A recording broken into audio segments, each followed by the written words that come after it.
great to see you. It's a pleasure. It has been a while, few years. A very long time. Yes. We seem to have some sort of beverage. You have a beverage. I have a glass of ice. But fortunately, I have Royal Armouries gin. I was going to say, official Royal Armouries gin, no less. And not Royal Armouries tonic water. I should have used a bit more ice, but cheers.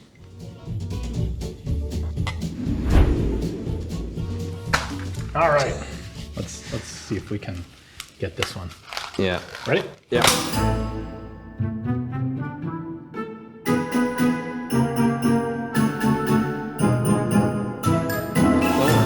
Aha! It's Not ready enough, were you? Whoever goes first. Ready, Like set, a jewel. Look at it like a gone. jewel. All right. So we have, if you had to write a love letter to your favorite firearm, what would it say? Oh, that's a little weird even for us. That is, in fact, weird. I'm glad you got this one and not me. Yeah. Well, I have developed my own minor internet meme of the emotional support weapon, which ended up being, I think just because it was what we were covering at the time, a Sturmgewehr STG-44, or I think it's an MP-44. Fair.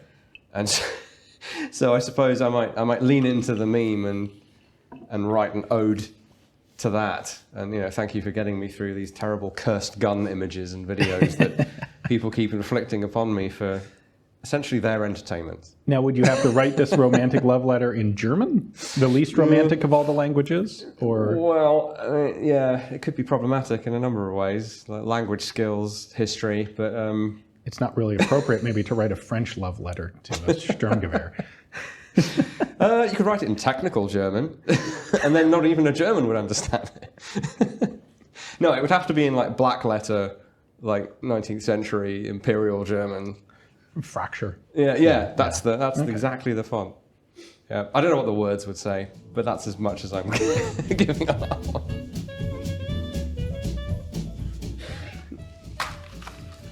I don't know how long this goes on for, by the way. This is your life now, I think. Is it me or was that extra loud?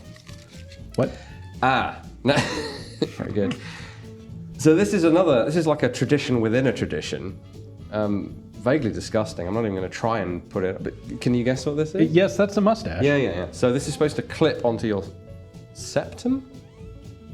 Should I? No, I'm not going to try. We both have mustaches. I have the tail end of a cold, and I have an actual mustache. So into the pile it goes. Can firearms be considered works of art? And what criteria do you use to judge them? Which is the trickier bit. Oh, so absolutely they can, clearly. And to my mind, they can be works of art in several different ways. They can be literal, artistic, taking a gun and then decorating it as art, which is probably the most common way that people would recognize it. Tiffany used to make guns. They actually Tiffany did guns back in the 90s as a special We have one-off sort of thing. at the Tower of London, yeah. Frankly, I think all the original Tiffany guns are pretty atrocious. They're hideous. Yeah. Sorry, Metropolitan Museum of Art in New York, but they are terrible. Yeah. Our Tiffany from the 90s is actually quite nice. I would agree. I haven't seen yours, but the Tiffany I saw from the 90s looked way better than the old 1800s. So ours is a Smith & Wesson revolver, browned, like properly browned, with gold leaves, not gold leaf, but gold leaves of the trees used to make gun wood. Wow. Up the grip and onto the back of the recoil shield. It's really nice. Neat. It's clever. Sorry, hijacking your answer. So, and then of course there's always been engraved guns of all sorts, out of a higher or lesser standard that people consider art. Mm-hmm.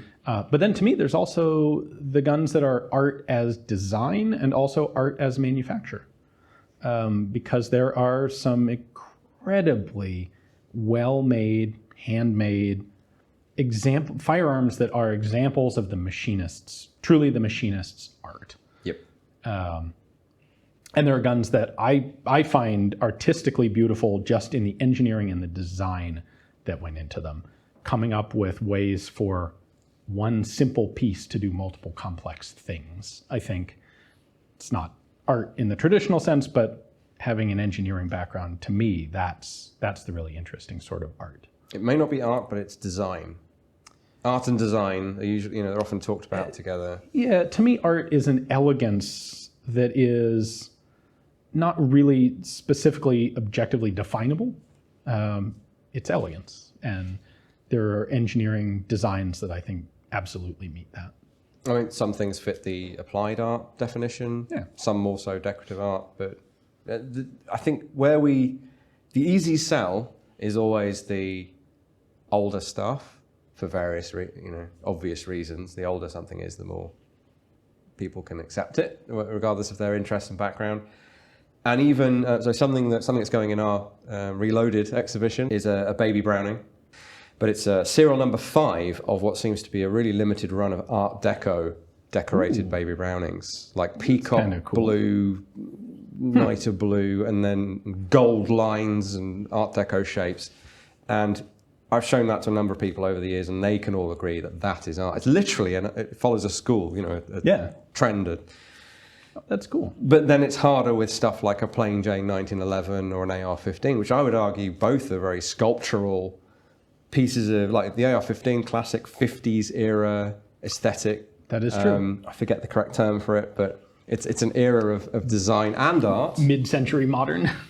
Something like that. But it is. It's form follows function, but it's also, it has that aesthetic quality to it that's of the era. So it's very much design. It might not tip over into the art that you were talking about. So there's a whole spectrum of it, and then absolutely, of course, the engineering side is always going to be of interest to us. The place I most often see engineering art is in the work of designers who have significant experience with complete firearms, and there aren't a lot of those people. No, there are very few firearms designers, especially today, who have multiple successful, developed, invented, designed, iterated, put into production, and commercially viable guns. I think most designers are lucky to have one of those. Yep. But when you get people who have multiples, when they get to gun 4, 5, 6, they have a level of experience that just it's something you can't get any other way than by doing it a bunch of times.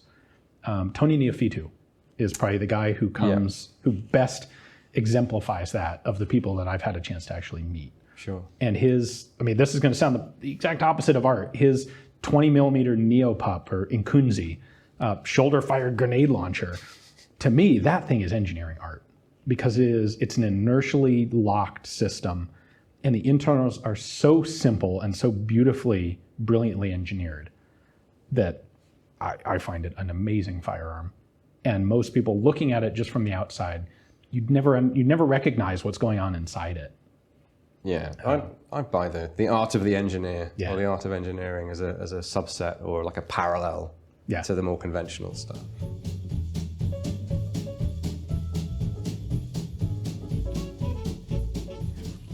Oh, all right, next one. They keep coming. Yep, you ready? Belt fed. Oh, it's me again. What? I think I just lost an item. I don't think it's much of a loss. I can pretty much guarantee it's not. If you were a character in a video game, what type of firearm would be your signature weapon? And as a follow-up, which I will save until the event. Okay, so that's a pretty easy one, because I'm a character on the internet, which is pretty similar to being a character in a video game, and the memes are already out there, and it's obviously a FAMAS. Someone must, of course, someone must have put you in a video game, surely. Someone put me in an 8-bit indie thing that they put together. It was quite funny. I have seen some people add me into mods. I haven't had any actual publishers. This was very much not official either. But I have seen 1 or 2 people put me into their own mods for, I honestly don't remember what games. But I'm sure someone in the comments will point this out, if we allow them. I think that'll do. And what's the craziest thing you've ever seen on a range? Okay, I want to know the answer to that one. Oh. I think they mean gun, but it like could be an individual. Craziest gun or craziest action? The craziest, you choose. The craziest action was, I try to frequent ranges that are controlled and safe and very boring. Likewise. You don't want an exciting firearms range. You want a very dull gun range.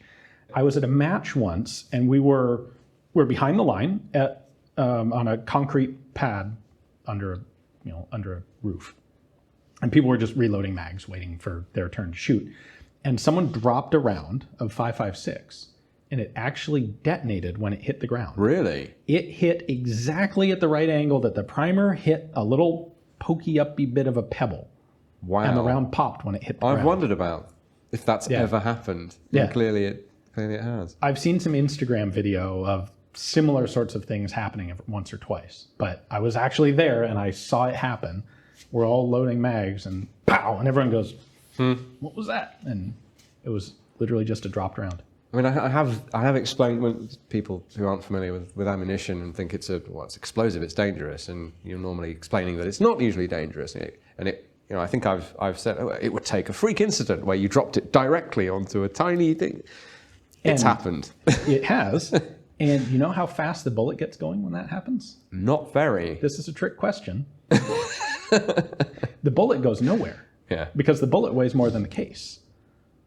When they detonate like that, without anything holding pressure, the case goes, and the bullet tends to stay where it is. Oh, I haven't seen that in person, but yeah, I've seen that in, a couple of YouTube videos. And there was a fire safety video that somebody filmed showing rounds being heated up to cook-off temperature, and you can see the cases pop off. The bullet might move a small distance, but and they don't go very far. It's really not dangerous at all. No, well, this is the second thing you explain to people is like, even in that freak situation where it goes pop, the chances of you getting struck by anything, you wear your eye protection.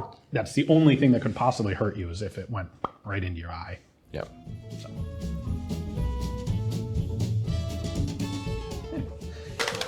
Oh, right in the beer. I like to think I could have caught that, but I didn't want to knock over the pint. Yeah, instinct kicked in there. So, all right. I seem to have that innate British ability to operate a cracker. Years and years of practice. Oh, what's this? Oh, wow. Wow. Wow. That's the single worst thing I've ever seen in a Christmas cracker. I'd rather get an actual lump of coal. Yeah. Hat. Which actor/character most accurately depicts firearms usage? In presumably movies or TV. I have several that come to mind. There aren't many who are really good. Yeah, boy, I'm trying to think of fiction where I've seen... I mean, accurately, plausibly, I suppose, is probably the way to do it. Because very few do it accurately. Historically speaking, there are a number of significant actors who are also serious gun collectors. Yes. Or served in the military and knew how to use the weapons of that era. You get that authenticity. Quigley Down Under comes to mind. God created all men. They say Sam Colt made them equal. More or less. What's your take on this? I think you have more pop culture experience here than I do. I was thinking you might go John Wick. I need something robust. More robust, more reliable for an awful lot of very rapid fire. Now that's why I clarified and said not necessarily accurately. Yeah. Plausibly, in the reality of that universe, he uses a gun in a somewhat efficient and believable way. Yes. Not in the real world. No. And we know he has the training, of course. Right. The training is good, and the handling is good. The thing that kills John Wick for me from a firearms shooting perspective is the fact that there's no recoil management really, because it's all being done with blanks. Yes. One of my biggest annoyances with firearms in movies is miniguns, because they're always fired with blanks. In fact, at some point, I'm going to do a YouTube... Except for act of valor. But that's cheating because they're mounted on... No, yeah. Sorry, Karen. I need to do a compilation on YouTube of, like, here's all the YouTube clips of people shooting miniguns from the hip. And I know of one where they actually used live ammo. And it was an incredibly short burst. In a movie? On a YouTube clip. Oh, yeah. No, but I've in seen movies, it too. It's never live. It's I've always seen blanks. It too. I think 2 guys have attempted it with live. The thing with, like, the rate of fire is so high, 3,000 plus rounds per minute, that just the recoil from gas from blanks is substantial. And the recoil from live ammo is more than virtually anyone can actually handle. Yeah. Certainly more than any actor can handle. Even if they're a big, strong guy, if you haven't had a lot of practice trying to shoot a live minigun from the hip, which nobody has, you can't do it. I must say, so another one I might give who's had sort of decent tactical training would be Chris Hemsworth. Yeah. But unfortunately, they went and ruined it slightly with Extraction 2 by having him shoot a minigun from the hip. Yeah. There's a lot of good firearms handling in it. You're right. But again, yeah. the heightened reality of the movie kind of undermines it. Then we come back to stuff like Heat, where the guy's got, you could say, for the 1990s era, you could say Val Kilmer, because he's clearly doing really well for the 1980s, 90s. The thing with Heat, though, is it wasn't the actors bringing the expertise. It was having really good trainers and advisors on set to show them what to do properly. But not everyone can pick that stuff up. That's true. You know, a lot of the flinching. You know, even guys that have had that sort of boot camp level training or some of the really intense. Well, no, sorry, the guys that do the Keanu Reeves thing or Chris Hemsworth, they do it enough that they train out the flinch. The ones who get it enough to look plausible, you still get that. Yeah. Because you have to shoot a lot to get rid of that. Yeah.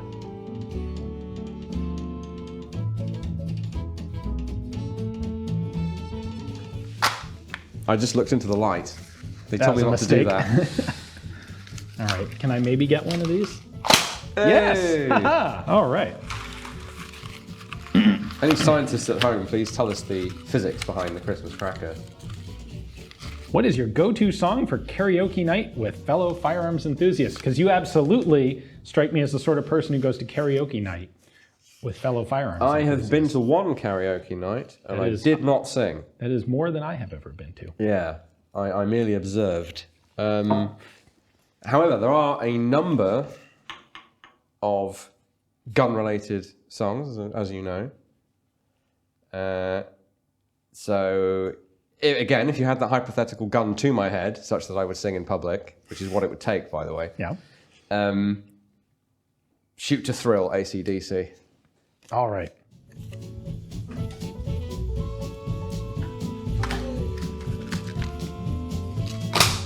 I'm back on a roll. Things are looking up. Yes. Or down, depending on your point of view. Do aesthetics matter when it comes to firearm design, or should it be purely functionality? I think they do matter, yes. Okay. I'm going to come up with my own follow-up here. Okay. To what extent have firearms aesthetics significantly influenced military adoption choices, despite the fact nobody will admit that they have?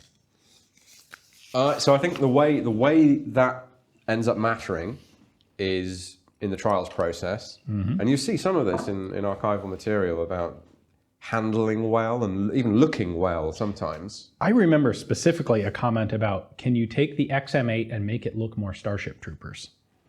Well, there you go. You've answered it even Now, better. they didn't adopt it, but... No, but you can tell it mattered. And if the M4 didn't look so cool...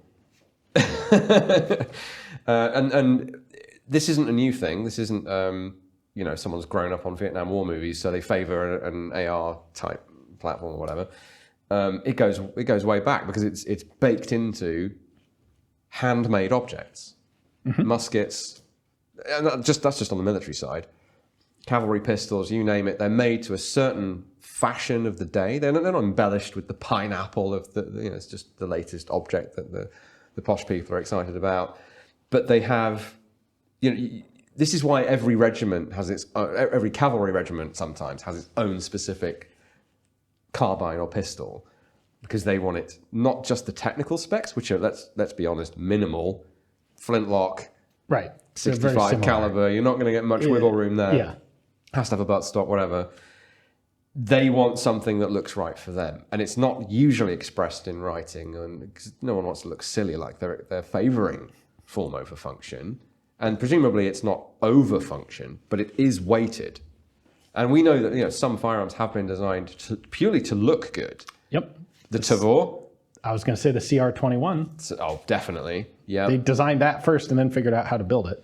So I think we've kind of reached this point several times. Your classic Brown Bess or Charleville, equivalent, followed a design language that's informed by the fashion and the aesthetics of that nation and of the time.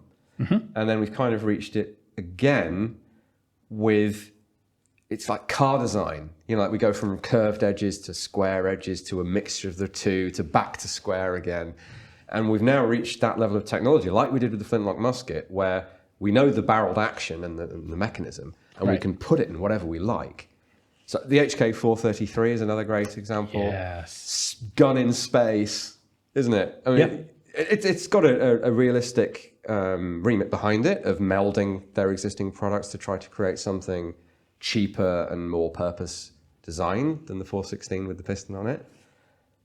But it's clearly an aesthetic choice, and you can see them making tweaks as well. Yeah. Even Bren 1 to Bren 2, someone's gone, that's too ugly, make it less ugly.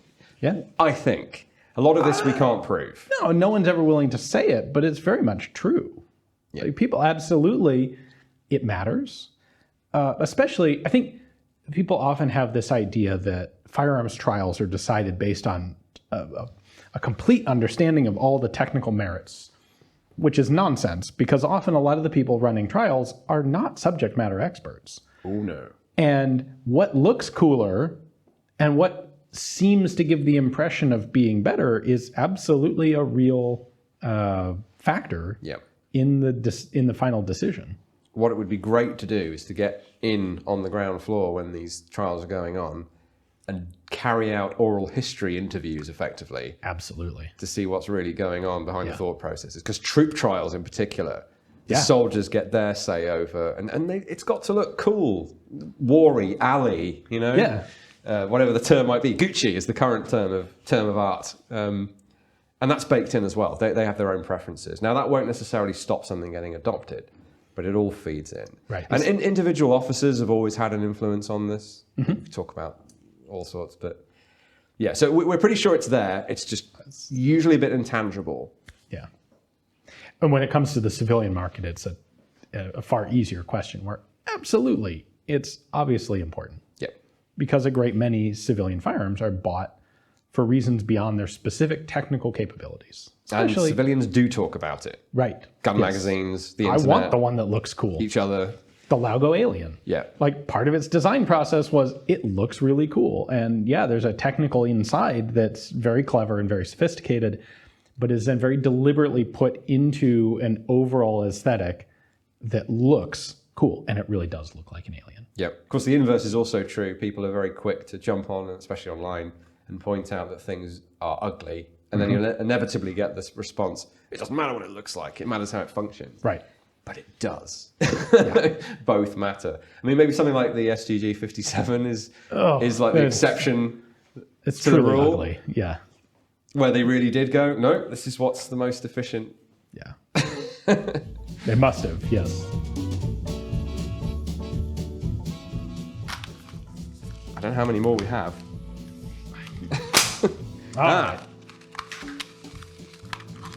If you could have a conversation with a famous firearms designer, what question would you ask and to whom? So you can stick with your previous figure or pick someone else and go with the question.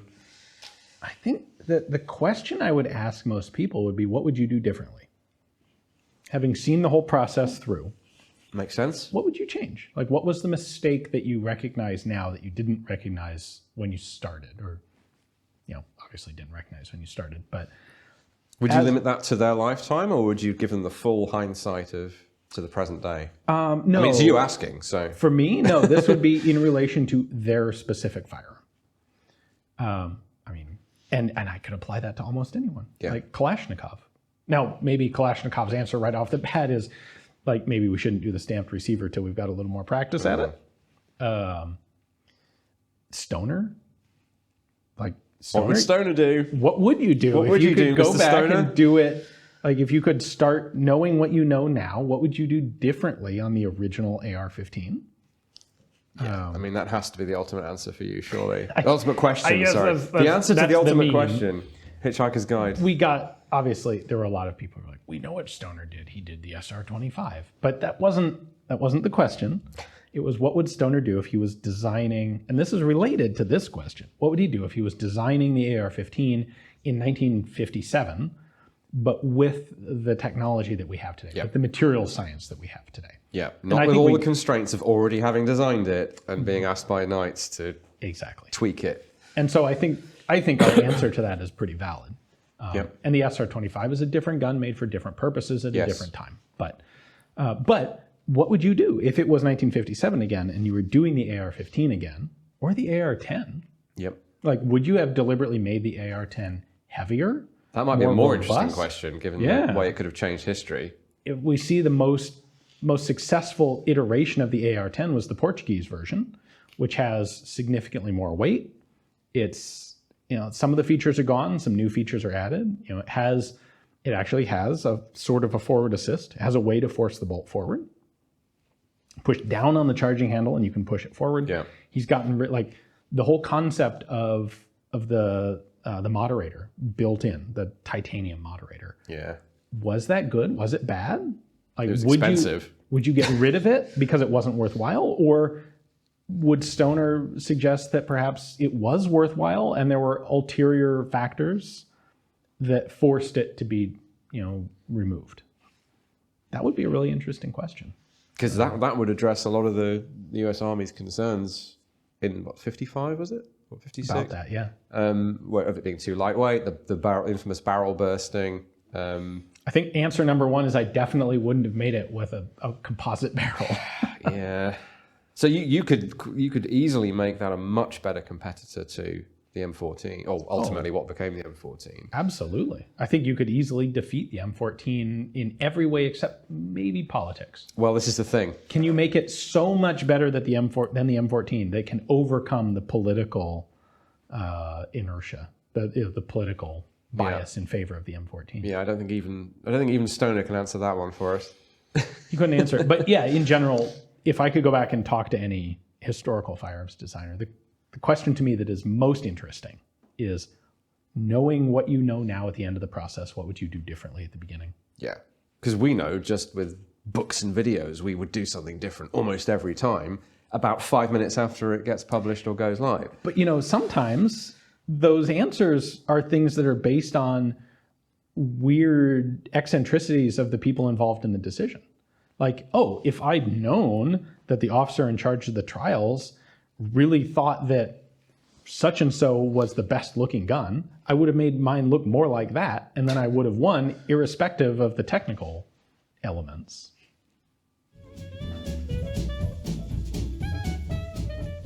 Oh, I don't know who that was supposed to go to. Somewhere in the middle. All right, well, let's try this. What are going to be the big news stories about firearms in the next decade? Oh, that is tricky. So Caseless bullpups. It's always caseless bullpups. Yeah. G11 comeback. No, maybe not. I suspect for the first part of the decade, it'll be the NSGW still being adopted / not adopted / developed into something else. I do not understand that gun. I don't think anyone does. The rifle, to be clear. Someone the ought rifle. to. The machine gun, I suspect, has some sort of 100% with you. future. The machine gun sounds great. That machine gun in that 6.8x51 sounds like a fantastic firearm. You've made your machine gun lighter and more powerful. And in that platform, that cartridge, great. But I do not understand replacing a 5.56 with that. No. The only people that do seem to be people involved with the program who are either great seers or are about to be over the next decade, which was the question.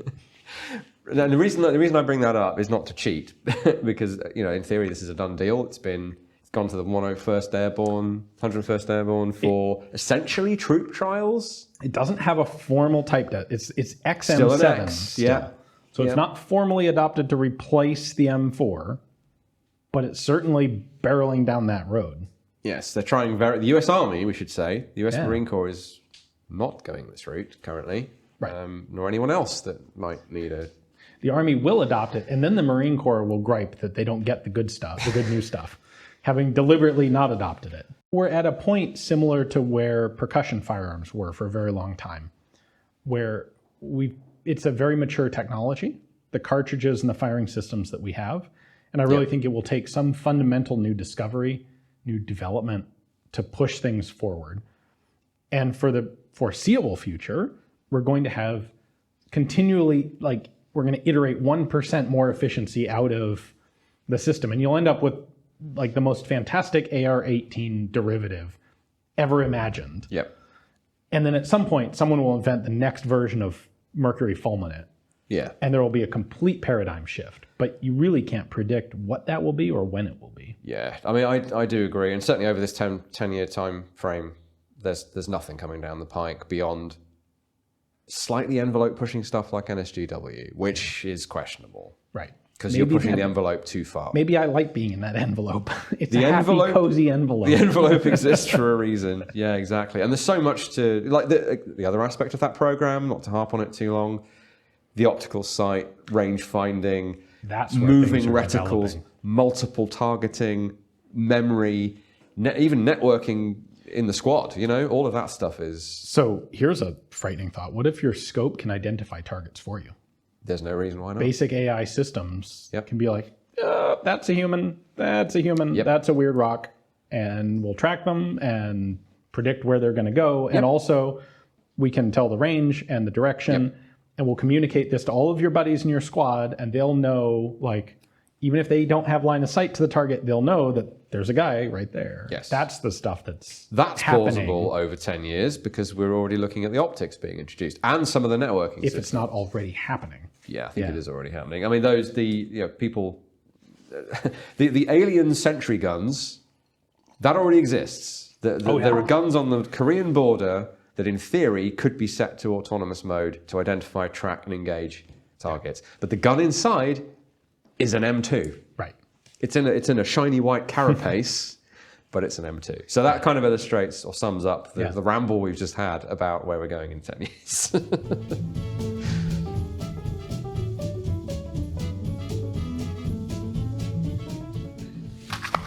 All right.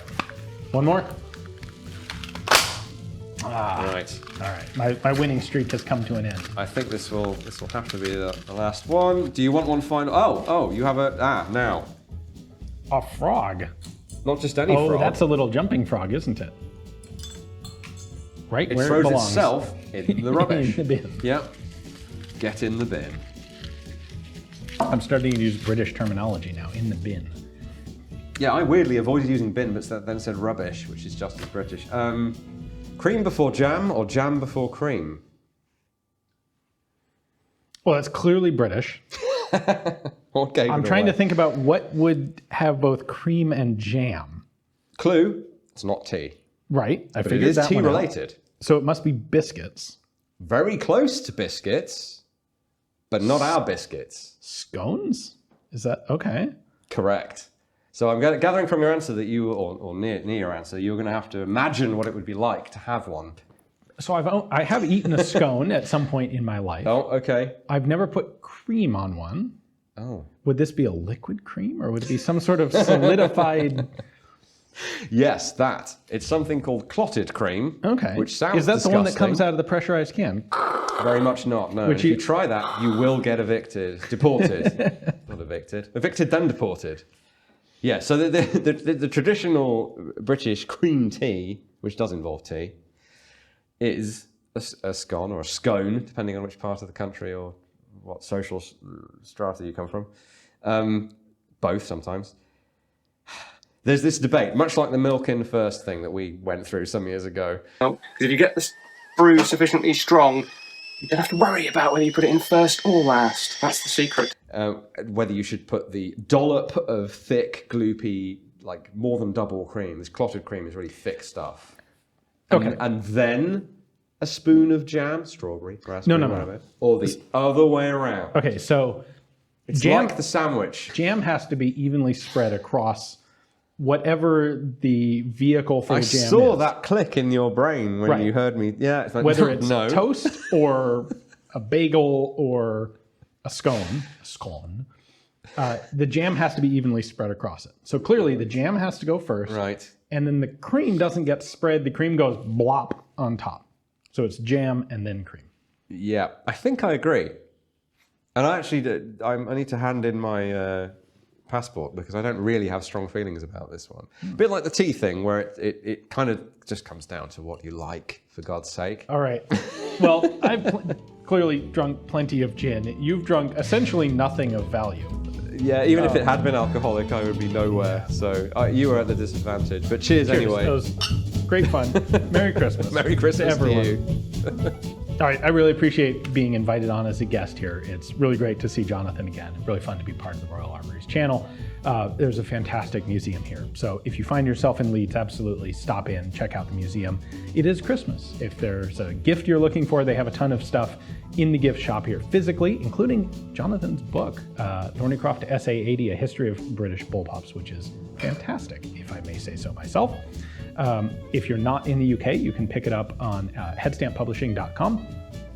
And of course, if you would like to see more great video from the Royal Armouries channel, check out History of Weapons and War. It's our streaming app, available on all the major streaming platforms with the Royal Armouries channel, as well as Forgotten Weapons and 6 other historical educational firearms channels. If you have that uncle or grandfather who really wishes that the History channel was still the History channel on TV, I bet he'd really like History of Weapons more. Sign him up for a gift membership for Christmas this year.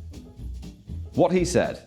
Just want to thank you guys for another year of fantastic support for our channel, the stuff that we're doing over at GameSpot, and some of the great collaborations we've been doing with friends like Ian here. So thanks again, we really do appreciate it, and we hope to see you in the new year for yet more fun with not only firearms, but other objects from the Royal Armouries collection.